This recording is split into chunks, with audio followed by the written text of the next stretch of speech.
today is that the United Nations grew out of the failure of the League of Nations that existed between 1919 and 1945. The League of Nations did not collapse for lack of good intentions or noble objectives.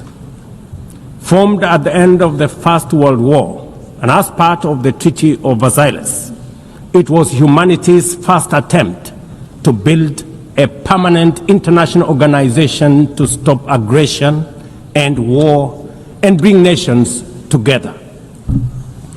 Its ambitions were to achieve collective global security, disarmament, peaceful dispute resolution, and cooperation on humanitarian and social issues. Despite these ideals, the League of Nations failed. The United States never joined, other great powers came and went, and without enforcement authority, its condemnation carried little weight. When Japan invaded Manchuria, when Italy marched into Ethiopia, and when Hitler openly defied its rules, the League stood by, helpless and powerless. By the late 1930s, its credibility had collapsed, and with the outbreak of the World War II, it was rendered irrelevant. Madam President, this history is both a lesson and a warning. Institutions rarely fail because they lack vision or ideals. More often, they drift into irrelevance when they do not adapt, when they hesitate to act, and when they lose legitimacy. To remain relevant, institutions must be reimagined, must be reformed, renewed, and aligned with emerging realities. 8 decades ago, the founders of the UN sought to correct the failures of the League of Nations by creating a stronger, more inclusive organization anchored in the principles of, and I quote, "We the people of the United Nations, determined to save succeeding generations from the scourge of war," end of quote. Today, we are gathered for the UN at 80. The question is unavoidable. Is the United Nations relevant to the demands of our time? Can it continue to serve humanity in the face of current realities? Or has it become a relic of a bygone era? Madam President, Excellencies, we meet against a grim global backdrop. Conflict rages in Eastern Europe, the Middle East, the Sahel, the Horn of Africa, and beyond. Climate disasters grow fiercer by the day. Inequality deepens, pandemics loom, and technological disruptions outpaces governance. Instead of trust, mistrust is spreading.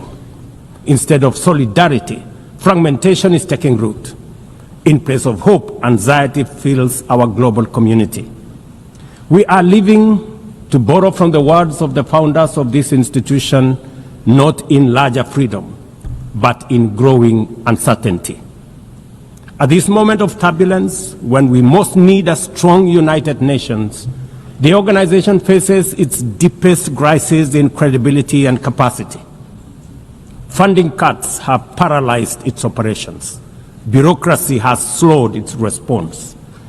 The Security Council remains frozen in the post-war structures of 1945, unable to act inclusively, with fairness, and with speed. Ladies and gentlemen, I can, however, state with absolute conviction that the United Nations has been one of humanity's greatest achievements. For 8 decades, it has held back the specter of global war, calmed conflicts from Cambodia to Liberia, and stood guard in some of the world's most dangerous places through the courage of its peacemakers and peacekeepers. Few institutions in humanity's history can claim such a legacy.